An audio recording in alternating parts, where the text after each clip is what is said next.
가지고 있는 이 문제, 특별히 지금 우리가 맡고 있는 그 쇠락의 원인이 된 문제를 짚자면 뭐 여러 가지가 있겠지만 그 중에 가장 또 대표적인 문제 하나가 바로 이제 리더십 계승에 대한 문제입니다. 쉽게 설명하면 이제 목사님께서 열심히 사역을 하시다가 이제 정년이 돼서 이제 물러나시고 은퇴를 하게 되시죠.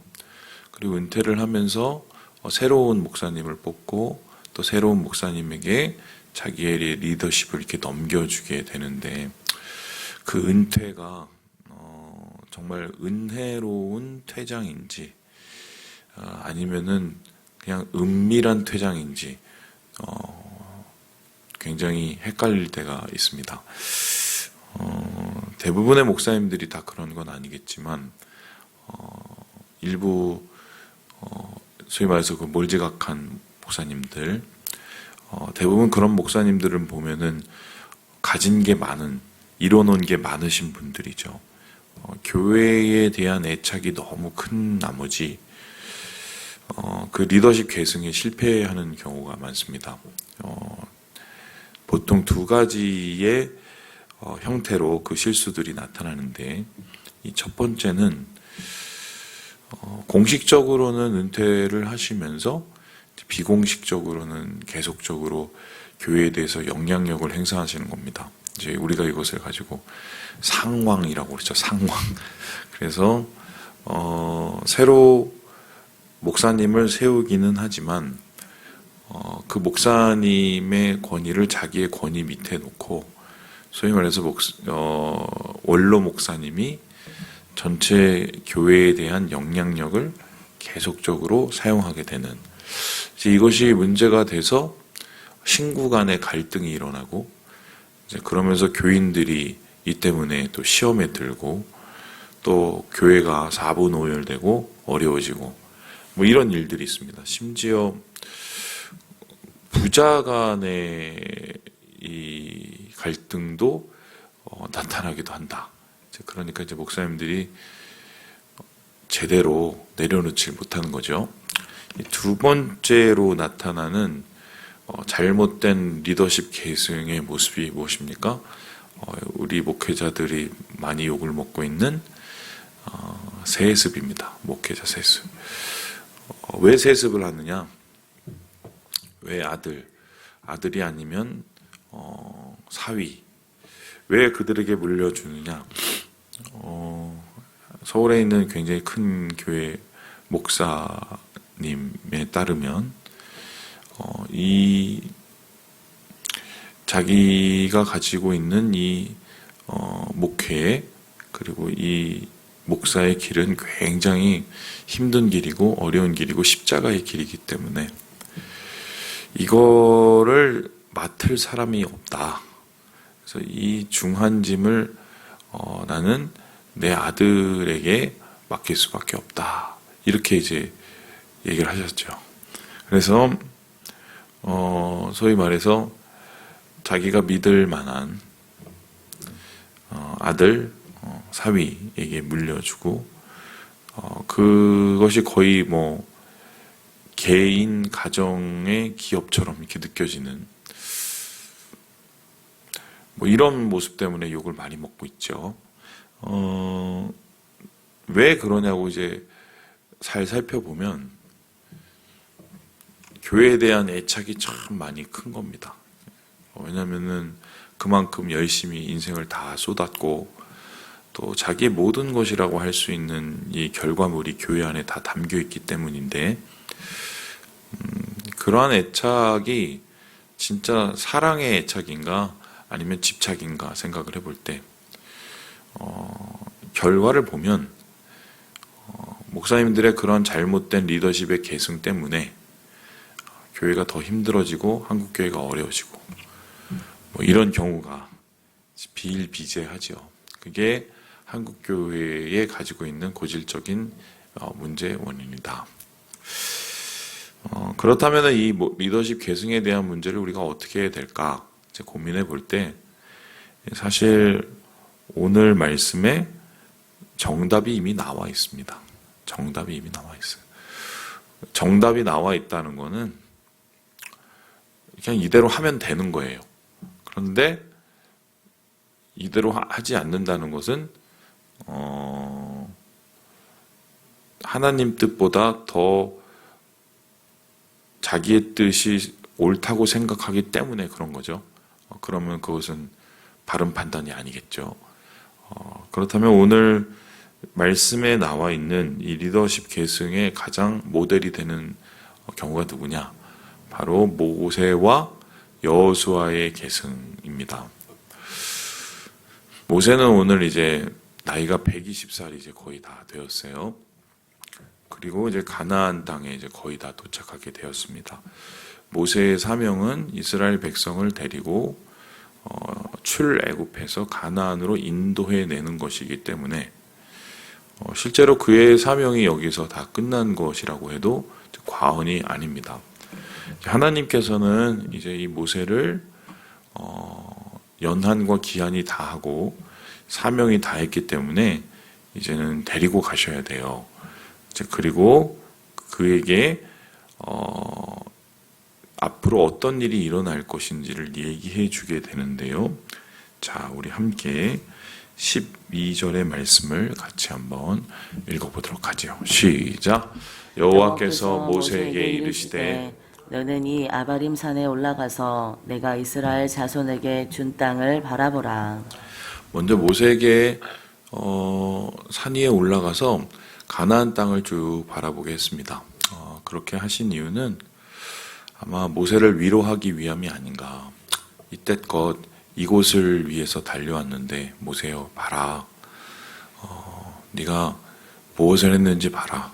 이렇게 참 말 안 듣고 참 말도 안 되는 일을 하는 그 이스라엘 백성을 데리고 정말 내가 너희에게 약속하니 가나안 땅까지 네가 잘 이끌어왔다 하면서 이제 모세를 위로해 주시죠. 그리고 이 땅 가운데 이제 너희 자손들이 들어가서 여기서 정착을 하고 이곳 속에서 하나님의 나라를 세우게 될 것이다. 이렇게 이제 모세에게 일종의 미리 보기를 해 주십니다. 근데 보통 이런 경우에 사람의 경우는 어떻습니까? 평생을 이것을 위해서 달려왔다고 생각을 해봅시다. 모세가 나이가 120이면 40년은 광야에서 이스라엘 백성을 인도하는 데 썼고 그 앞에 40년은 자기가 어떻게 한번 해보려다가 안 돼서 도망하는 데 썼습니다. 그럼 모세의 인생 자체는 사실 이스라엘 백성을 출애굽시키고 구원하고 가나안 땅으로 이끄는 것이 전부 다 목표였어요. 그러면은 이제 그것을 눈앞에 두고 있다면 아마 하나님 앞에 그렇게 물어봤을 것이 보통 사람의 생각입니다. 어떤 질문이죠? 이런 거죠. 하나님, 좀 들어가면 안 됩니까? 내가 이것을 위해서 정말 열심히 살아왔는데 왜 저는 여기 못 들어가게 하십니까? 이렇게 얘기를 할 만도 한데 여기에 대해서 모세가 아무 말도 하지 않고 하나님이 미리 보게 해주신 것 등을 바라보면서 조용히 이제 감격하는 것으로 이제 마무리하고 있습니다. 우리도 마찬가지죠. 교회의 부흥, 교회의 성장, 또 교회가 자리 잡는 것을 위해서 열심히 이제 달려오죠. 장로님도 그렇고 권사님도 그렇고 목사들도 그렇고 그렇게 열심히 달려옵니다. 이제 자기가 이뤄놓은 것을 이제 눈앞에 보게 되죠. 그랬었을 때 왜 나는 이것을 누리지 못하지? 이런 안타까운 마음이 들 수가 있어요. 제가 예전에 교회에서 청년 사역을 거의 5년을 했는데 처음에 그 청년들 되게 어려웠습니다. 그 청년부 되게 어렵고 전임 사역자가 좀 되게 힘들게 해놓고 가서 그냥 밑바닥부터 다시 시작을 하고 가지도 치고 또 물도 주고 또 다시 접붙이기도 하고 막 되게 힘든 바꾸는 일부터 다시 시작을 했단 말이죠.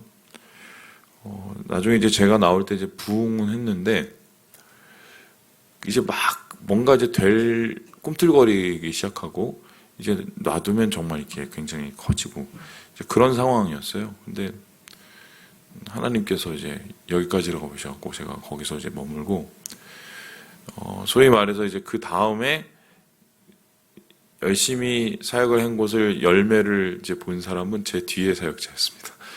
그 뒤에 사역자는 별로 힘을 안 들였겠죠, 저보다는. 좀 마음속으로는 좀 배가 아팠어요. 배가 아팠어요. 근데 이제 기도를 하는데 하나님께서 저한테 그러시더라고요. 여기까지라고. 너에게 주어진 사역은 여기까지고 네가 충성을 했으면 그것으로 그만이라고. 그 말씀을 하시길래 그냥 뭐 제가 그럴 수밖에 없었고 그래서 그냥 두 손 탁탁 털고 내려놓았습니다. 그게 사실 이제 사명자 하나님의 청지기의 당연한 이제 모습인데 모세는 그랬어요. 근데 많은 목사님들이 이걸 못하죠. 못합니다. 끝까지 거기 들어가려고 이제 비집고 안 놓게 되는 게 이제 일반적인 모습인데요. 근데 이제 하나님께서는 혹시라도 모세가 섭섭한 마음이 들까봐 네가 왜 여기에 들어가지 못할 것인지에 대한 이야기를 이렇게 얘기합니다. 우리 함께 14절의 말씀을 같이 한번 읽어보겠습니다. 시작. 이는 신광야에서 회중이 분쟁할 때에 너희가 내 명령을 거역하고 그 물가에서 내 거룩함을 그들의 목전에 나타내지 아니하였음이니라. 이 물은 신광야 가데스의 무리바 물이니라. 그러니까 무리바 사건 때 그가 성질이 나서 반석을 2번 친 그 사건 때문에 하나님이 못 들어간다고 하는 거예요. 제가 이 말씀 전할 때 여러분에게도 말씀드렸지만 이게 사실 이 사건만으로 가나안에 못 들어가게 한다는 건 좀 너무 가혹하지요. 그런데 이걸 좀 확장해서 생각해 보면 되게 쉽습니다. 이런 건데요. 자기의 감정이 섞인 거잖아요. 그리고 자기의 그 감정을 주체 못해서 하나님의 판단과 하나님의 계획을 앞서가게 된 거죠. 사실 이러한 이 모세의 모습이 이스라엘 백성에 대한 애착과 집착 때문에 일어나는 것일 수도 있는데 만일에 이렇게 모세가 이런 마음을 가지고 가나안까지 들어갔다면 아마 이러한 감정적인 판단들이 더욱더 나타나서 이스라엘 공동체와 함께 자멸할 위기가 있었던 거죠.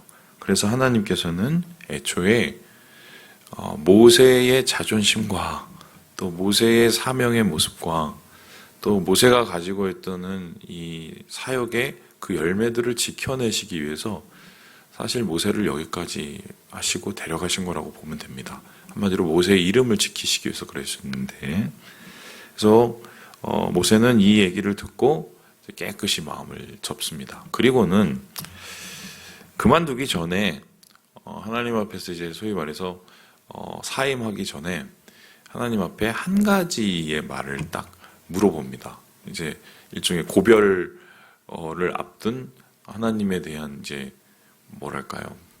질문 내지는 뭐 하나님에 대한 요구, 마지막 요구를 하게 되는데 그 요청이 무엇입니까?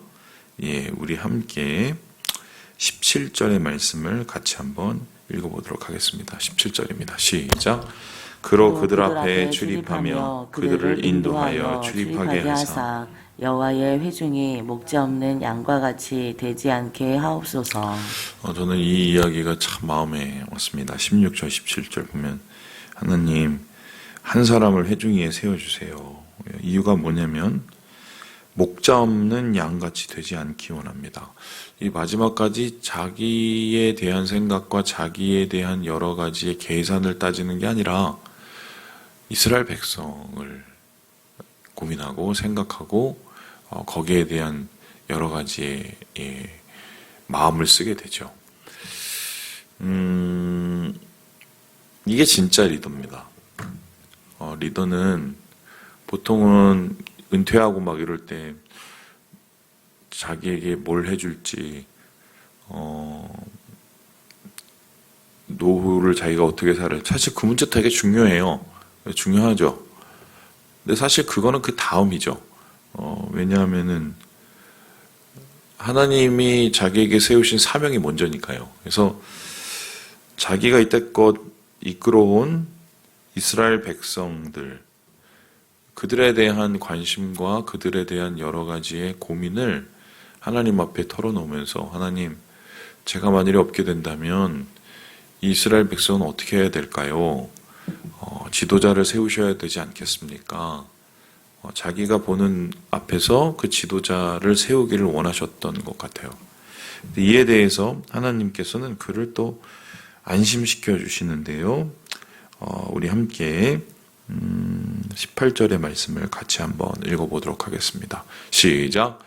여호와께서 모세에게 이르시되 눈의 아들 여호수아는 그 안에 영이 머무는 자니 너는 데려다가 그에게 안수하고 여호수아를 너의 거의 너와 함께 계속해서 따랐던 그 여호수아를 이미 준비해 놓았다.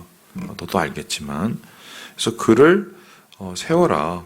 그리고 엘르아살 제사장도 이미 세웠으니까 둘이 새로운 리더십을 가지고 잘 이끌어 갈 것이다라고 이제 모세를 안심시키죠. 근데 여기서 우리가 좀 지켜볼 게 있는데요. 바로 21절의 말씀입니다. 모세와 아론의 관계, 그러니까 모세의 리더십의 모습과 여호수아와 엘르아살의 관계, 그러니까 조금 다른데요. 이거 한번 살펴보죠. 엘르아살 앞에서 여호수아가 서고, 엘르아살 그 제사장이죠. 아론의 자식이죠. 엘르아살이 그를 위해서 하나님께 묻고, 그리고 그와 온 회중이 엘르아살의 말에 따라 나가며 들어올 것이니라 라고 얘기하고 있습니다.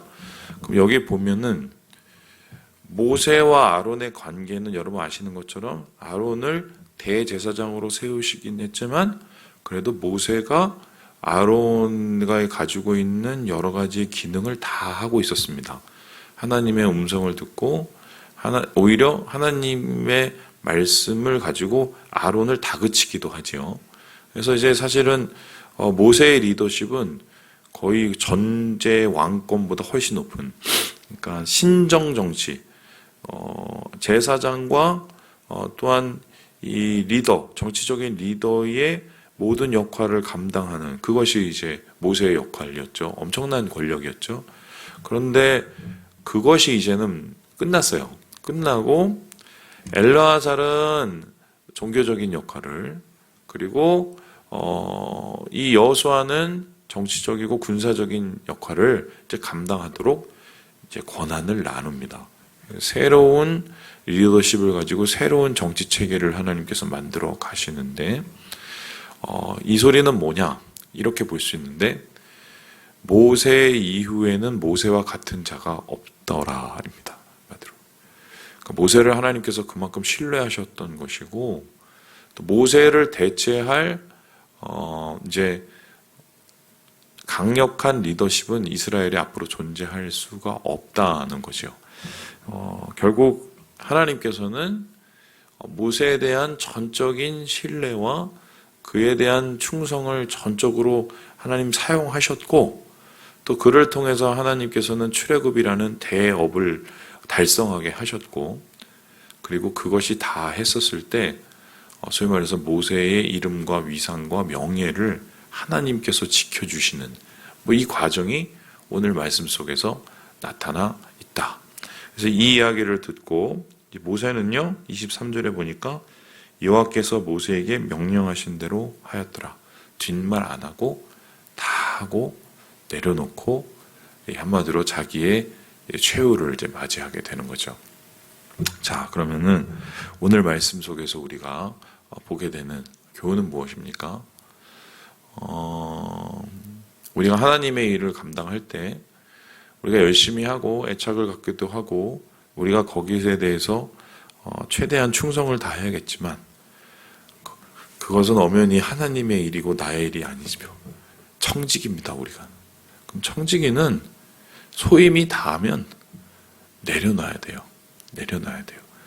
그 다음에 하나님께서 하시도록 하나님께서 새로운 사람과 새로운 교회를 만들어 가시도록 믿고 신뢰하면서 맡기는 게 그게 진정한 청지기의 사명입니다. 모세가 그것을 했고 그래서 이스라엘은 이제 가나안 정복에 성공할 수가 있었다는 거죠.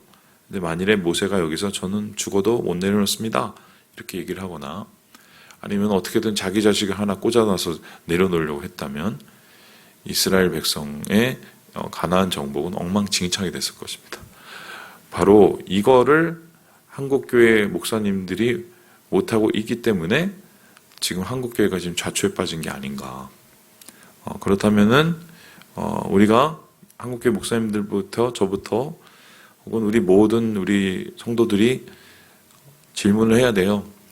나는 하나님의 청지기가 맞나 아닌가? 청지기는 청지기다워야 됩니다.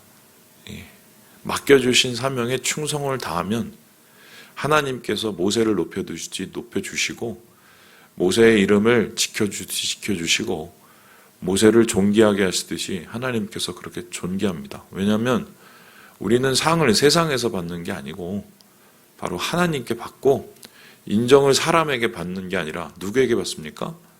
우리 주님께 받기 때문이에요. 그게 다예요. 우리 인생 그게 답니다.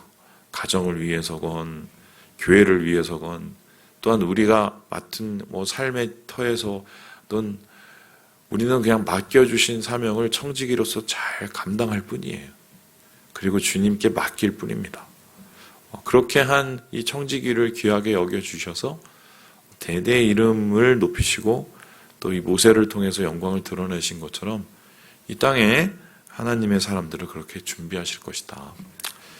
여러분 오늘 이 모세의 퇴장, 아름다운 은혜로운 퇴장의 모습을 보면서 여러분의 마음을 한번 되새겨 보시고 오늘 삶 속에서 청지기로서의 삶을 잘 살아가시는 우리 모든 형제 자매들 되시길 주님의 이름으로 축원합니다.